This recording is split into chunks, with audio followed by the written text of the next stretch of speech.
Alright, so it's been a while. We're recording? Yeah, we're recording. Alright, this is me again. Hi to all 7 of you, I think? I don't know. I've actually gotten messages that I've gotten comments on some of these videos, so I'm just like, alright. Someone's out there watching it. And yeah, so, thank you, I guess. No, seriously, thank you. Arigatou gozaimasu. No, wrong country. I'm in China. 谢谢你. But yes, speaking of, I actually have a topic for today. Yeah, I always have a topic that I wanna discuss, but like today I specifically just have needed to get like things off my chest, which is what this is for. Like, my therapist was like, start making videos to document your ideas, since you know that your ideas come to you more naturally instead of writing. And I'm like, all right, yeah, sure, why not? So yeah, so this is one of those videos, and I thought about having like the therapy candle, but I don't think it's that serious, but it might get that serious, I don't know. But life in China, right? In case you haven't been keeping up, I live in China, and I've been here for almost 6 years now. Good lord, it has been 6 years, about. And so nice ASMR. And I have a lot of things that I do genuinely love and enjoy about China, right? I think I have a video on here that's titled like China is actually better than the US, which in that video I stand by what I said. These are true things. China has much better healthcare, public transportation. Public transportation is better. Also, just general access to food and access to anything, really. A better mailing systems. Like, there's a bunch of things infrastructure-wise that I absolutely love about China. However, on the flip side of that, there are a lot of things culturally-wise that I absolutely disdain about China and makes living here extremely difficult, and has on more than one occasion made me be like, why the fuck am I still living in this country? Just because it's so it makes you so mad. And so the major thing that has been on my mind here lately has been about racism in China, and it's so funny. Like, it's so funny. If you ask the average Chinese person, right? And this applies only to Chinese people that are born and raised in China for like over 50% of their life, right? This is not about Chinese Americans or like the Chinese diaspora as a whole. No, this only applies to people born in mainland China. I'm not even including Hong Kong and Taiwan. I'm not touching that. I'm not touching it. I'm not going there. But so within mainland China, if you ask the average Chinese person, hey, does China have a race problem? They'll be like, oh no, of course not. China is not racist in any way. But if we are racist, it's because we inherited our racism from white people. Therefore, we can never be racist. If hearing that didn't make you automatically cringe, we are not on the same wavelength, because that just, it's the worst. And I am here to set the record straight. Chinese people are racist as hell. Let me just put that out there. Oh, and that's probably going to be the title of this video. Chinese people in mainland China are racist as hell. Fight me. Like, this is 1000% true. And gosh, this might be the first video where I actually go through and nope, I'm not going to edit it. I'm not. But if I were going to edit it, there'd be so many examples of, first, racism and discrimination in the job market. You see so many advertisements that are, oh, there he goes. Hi, sweetie, climbing Cat Everest over there. There's so many job postings that'd be like, white teachers, we want white teachers to teach at this kindergarten, we want Caucasian teachers, we want milk skin teachers. Like, I'm not even joking, this is a real advertisement. Fuck, it almost makes me want to go through and edit it, but I do not feel like doing it. I will probably add them in later. But milk-skinned teachers, right? They always want just white teachers. And oftentimes they don't even care if you're from a native English speaking country. Like some schools will just hire like a Russian or someone from Ukraine because they're white and therefore they are the most beautiful and acceptable. But then in that same ad, like job ad, to be like, no blacks, no Africans. Or if it is, then the salary is immensely lower than their white counterpart. Like the white person is going to be making $30,000 a year. The black teacher is going to be making $15,000 a year. Like it's that big of a difference. And when you call them out on this, you're like, hey, this advertisement is racist. They go, oh, no, not racist, not racist. No. It's just what the parents want. Well, newsflash, if the parents want this, then the parents are fucking racist. Like, they never want to admit that what they are requesting is racist. And when you call them out and you say that it is, in fact, racist, they say, no, it's not. No, it's not. And the thing is, Chinese people understand the concept of racism because they're constantly crying racist about other things. Like here in China, people are always like, see, look how racist America is because of the way that Asian people are being discriminated against. Or like when the whole coronavirus thing was taken off and people were calling it the China virus, they're like, how dare you? That is so racist against us. And I'm like sitting over here like, yeah, it is, but y'all asses is racist against black people every single day. And that's one of the more overt forms of racism. There are even more overt forms, like police harassment is even still a thing in China. Go figure. Like they're much quicker to jump on a African person that has overstayed their work visa than they are quick to jump on a white person that has overstayed their work visa. Or you can have black people that are perfectly legal here in this country, but they'll go knock on their doors, be like, I want to see your passport, I need to see your work visa, I need to see your documents, without any kind of probable cause at all, just because they were scrolling through like their list of foreigners that live in the local area and they see a black face and they're like, oh, that person must be illegal, I must go check them out. You know, like it happens so often. And in, once again, even more overt forms of racism, when coronavirus was taking off in China, hadn't even left the country, mind you, hadn't even left the country yet, black people down in Guangzhou were being kicked out of their homes that they were renting. They had already paid rent for like 6 months, a year in advance, but all of a sudden the landlord was like, I don't want you living here anymore because you're the reason why this virus exists.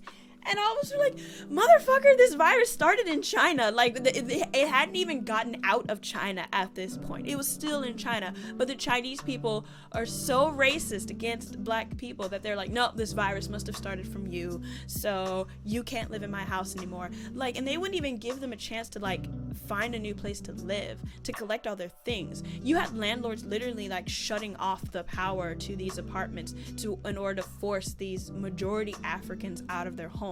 And so once they were out of their homes, not allowed to take any of their things with them, forced onto the street, walking around the city of Guangzhou, the police were following them. And every time they would try to like settle down and like take a rest, they'd be like, nope, you need to go, you can't be here.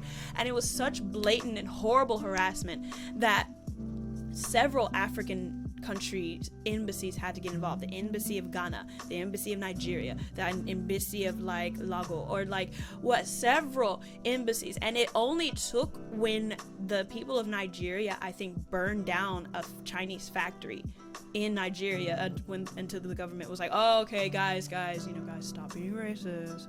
We're not racist. We're gonna talk this through. Fuck off. Like, if that hadn't happened, like if foreigners hadn't made such a big stink about it, and if it hadn't gotten like a little bit of international attention with that factory being burnt down, and then having the footage of like people being kicked out of their homes played on international news, the Chinese government wouldn't have given a fuck about what was happening because they're racist. And okay, getting angry, but like not even like these more horrible life harming forms of racism. Let's talk about the Chinese New Year gala, right? Because like if you didn't know, there is the Chinese New Year gala that's done every Chinese New Year, and I promise you, for the last 2 years in a row, they've had blackface on the gala. Like, well, I don't know if it was last year or the year before last, but I remember the first time I heard about it was literally God, this is really making me want to edit it in, because I promise you, you won't believe me unless you see this shit. Like, they had literally a Chinese woman full on blackface with like fake padded boobs that come out to here and a fake padded butt that like extends a solid 3 feet behind her. And she was like just strutting around, like, you know, like a mammy. She was basically pretending to be a mammy. And they got backlash about this. They were like, that's racist. And the government was like, no, it's not racist. We're just showcasing how Africans are. And like, the whole point of the skit was to show like how much we love, you know, our African country counterparts. And it's like, motherfucker, that's racist. It was literally fucking blackface minstrel show. Because all the people... Oh, I forgot to mention that in that same skit, they had a black man in a monkey costume. Like, you can't... Fuck! Like, did nobody on this entire big-ass team that works to put this government-level performance together be like, hey, maybe this is not a good idea. Maybe this is really fucking racist. Okay? Or, you know what? This past year's gala, blackface. Good old Chinese blackface again. And they were doing an African dance. Okay, fine. But they were all in blackface while they were doing it. And I'm just like, you can do traditional African dances, wear traditional African garb, not even gonna bring up cultural appropriation, it's fine, you can do it, but you do not have to cake your face in black makeup and have your people wear shitty afros while you're doing it. And this is at the government level, so you can imagine how the people day to day are. It's bad. It's really bad. And you know, I'm black. I'm American. I'm used to dealing with racism, but I'm also used to dealing with a certain amount of cultural awareness that people know what they're doing is wrong, and also they are, at least to some degree, being afraid of being called out as racist, right? Like, if a job posting in America would never say, we want only white people. Now, will they really only want white people? Maybe, probably, but they'll never say it out loud.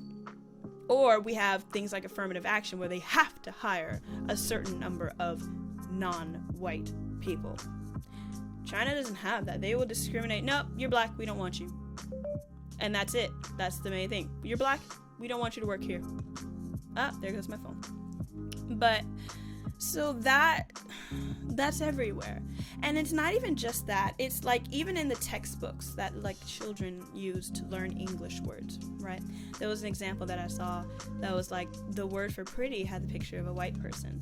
The word for ugly had a picture of a black person.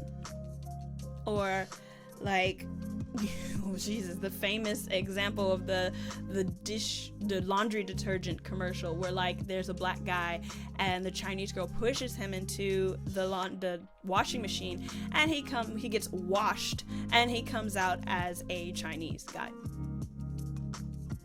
It's really racist over here. And yeah, honestly, it's really like when Chinese people were complaining about, you know, facing racism and not being allowed into certain places and stuff during the whole coronavirus, like before it went global, I was sitting over here just like, I don't fucking care. Like, I don't care. Like, finally, you guys get treated how you treat us every single goddamn day. People don't want you around them because of the color of your skin. Wow. Reminds me of almost every time I get on the subway and I go to sit down and no one wants to sit next to me unless they have to. Or all the other black people where like people will sit down next to them but they'll cover their nose and mouth because apparently all black people stink. Right? I mean, as ContraPoints would say, oh wow, you're experiencing racism? That must be really fucking hard for you. Like, and I had it out with like one of my Chinese friends. here. I don't even know if he's still my friend anymore, but he was like, yeah, no, it's just so bad that how we're experiencing racism. And I was like, yeah, well, at least maybe you guys will learn about how to, you know, treat other races better, because you guys kind of do this to black people all the time. He was like, no, it's different. I'm like, no, it's not fucking different. It's the same. It's the same. And if you won't even give me the decency of acknowledging that you guys are racist too, then I'm not gonna sit here and join your little boohoo pity party about how the world is suddenly racist against Chinese people. And I told him, I was like, for completely legitimate reasons. Like, if you are a person that just recently traveled from mainland China to like another place during the height of the coronavirus before it went global, I wouldn't want to be around you either. Now, unfortunately, this spread to like every Asian person ever, because people can't differentiate between like a Chinese person, a Japanese person, Korean person. But the general idea for me is sound. At the height of a pandemic that emerged from China, I'm not going to want to be around Chinese people. Is that racist? I don't know. But fuck it. That's what people think, and it even makes sense to me. So, and it just, China, if you are black especially, if you do not have a good amount of self-esteem in yourself, in your blackness, China will like just beat you down and crush you. Because you will see advertisements everywhere saying that, you know, dark is bad, dark is ugly, don't get dark. Like, I've had literal people, without even thinking, tell me, oh, Darylyn, here, we're going outside today, here's an umbrella. And I'm like, why do I need an umbrella? It's not raining. And they're like, oh no, it's so you don't get darker. For real? And the thing is, the idea that dark skin is bad is so ingrained into their minds that saying something like that to me did not even register as offensive to her. She was just like, everyone needs to not get darker, right? Because dark black skin, oh, so bad. I couldn't imagine being darker. Like, I've literally had Chinese people say this in my presence. And not only do they comment on your skin tone, they also comment on your body type. Because, you know, Chinese people, especially Chinese women, nothing. Flat, both ways. They turn sideways, stick their tongue out, you think they were a zipper. Like, nothing, right? So here comes me in my beautiful black voluptuous body, and they're always like, you're fat. No, I'm not. Like, I'm not fat. You can see me. Like, you can see me, right? Am I the skinniest girl? No. But am I by any means fat? No. But, like, by their standards, nothing, I'm considered fat. Like, in China, it's very difficult for me to buy clothing. All clothing, but especially pants. Because I got a booty. I got me a black booty. It's also very difficult to find, like, shirts because I got titties. You know, they don't have much anything up there, right? So it's like I have a body type that is completely different than Chinese, and instead of just saying, wow, your body type is different from ours, they say, you're fat. No. And that's one of the major things that bothers me about the Chinese culture here, is that they do not acknowledge difference in a positive way. See, Chinese culture is very much so about conforming. You need to be the same as everybody else. There's even a Chinese saying that's like, the nail that stands up gets hammered down the quickest, right? And so there's this idea that you cannot be different, and if you are different, we are going to harass you so much to the point where you conform and become like us. And this concept even applies to people that in no way, shape, form, or fashion could ever be like them. Like, and the thing is though, my features are ugly, right? But when my features are on a white woman, suddenly this white woman is beautiful. If a white woman has a bigger butt, oh, it's so beautiful. If a white woman has bigger breasts, oh, it's so beautiful. Like, right? If a white woman has bigger lips, oh, it's so beautiful. And once again, this is exactly like Western culture. Same thing. We love black features, but we hate them when they're on black bodies. But in China, it's just different. Like, the racism is so overt that they honestly don't even know that what they're saying is horribly offensive. Like, even in, like, medical fields. Like, I've been to doctors. Alright? I went to the doctor not too long ago. They took my height, my weight. They're like, you're fat, you're too fat, you need to lose weight, your BMI is too high. First of all, like, body mass index has been debunked as a horrible standard of health measurement for a long time in most Western countries. Like, any doctor worth their salt in like America, Canada, Europe will not just look at your BMI to measure whether or not you are healthy. And second of all, I am a black woman. I ain't gonna be one of your little skinny stream bean women that walk around here. Like, it's just a complete, utter disregard that there are different types of bodies with different types of structure and build. So you're getting called too dark, right? I get called too dark. I'm so dark, y'all. You get called fat all the time. Can't find really fine clothes, and it also getting products. Like, I have to be careful about what kind of products I buy, because I can't buy lotion here because a lot of it has whitening in it. I can't buy things like face cream because it has whitener in it. And constantly being told that you are fat, that you are too dark, that you are not pretty, that all these kind of things, if you do not have absolute confidence in yourself, like to an arrogant degree, right, it just grates on your self-esteem so much. You start comparing yourself to Chinese women, like, man, I am bigger than they are. Oh wow, I am bigger. Like, I remember a year or two ago when I went to a yoga class and I saw myself in the mirror alongside all the other Chinese women, and I was like, wow, I'm the biggest person in here. And that made me feel bad. It really did. Like, I stopped going to that yoga class because I'm like, I am fat, I'm ugly, like, I'm so big. But then I had to sit down and really like talk to myself and be like, Darylyn, you are beautiful. And even though they say you are fat and you are ugly, they wish that they had what you are naturally gifted with. Because they do go get surgery to get boob implants. Like boob implants and butt implants and lip injections. Like, I live right next to a Botox place. They walk in there with some flat lips, come out with some plump ones, and I'm like, bitch, I don't need that. I got it naturally.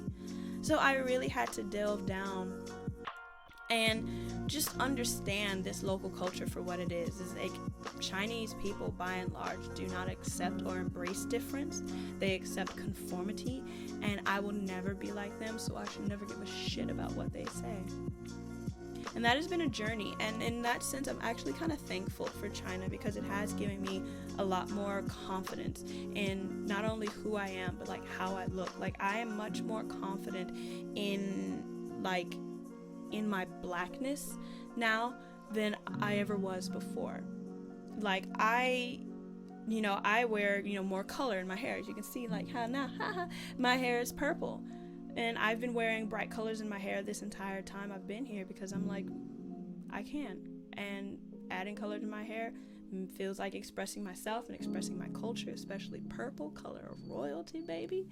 So it has actually helped me in that regard. But I won't lie and say that I never feel down, because I do. Like, somebody will say something, or like somebody will do something. Like, I sit down in a restaurant and people get up and move because they don't want to sit next to me. Or I, come across like a family and the small child sees me and instantly starts crying because they think I'm some kind of monster or something, because they've literally never seen a black person before in real life. So that kind of stuff, I'm not gonna lie, it does get to me still, even after all this time.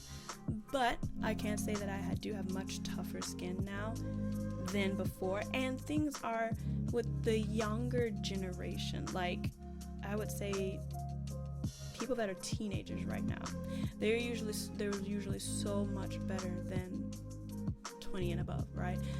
Anybody that's like 50 or older, they're a lost cause. Even people that are 30 and over are kind of a lost cause at this point. But the people that are now in like their 20s and teens are much better. They're not the ones that are secretly trying to take pictures of me. They're not the ones that are calling me fat. They are, by and large, much more knowledgeable. So at least this place has hope, right? At least maybe when we get to the point where like the people that are 20 now are like 60, there'll be no more blackface in the Chinese New Year gala. Here's hoping. But for now, you gotta deal with this shit. And if you're planning on coming to China, even to visit, but especially if you're gonna live here, you gotta be prepared for this shit. And that's just the facts. But that's all. I had to get that off my chest. I probably might get some hate, but I don't fucking care, because it's 100% the facts, the truth, from someone who has been here a long time. And if you want, I bring someone on who has been here like 12 years. Like, he black, and he know, like, this is some bullshit that happens in this country. But anyway, that's all from me. I'll talk to you guys later. Bye.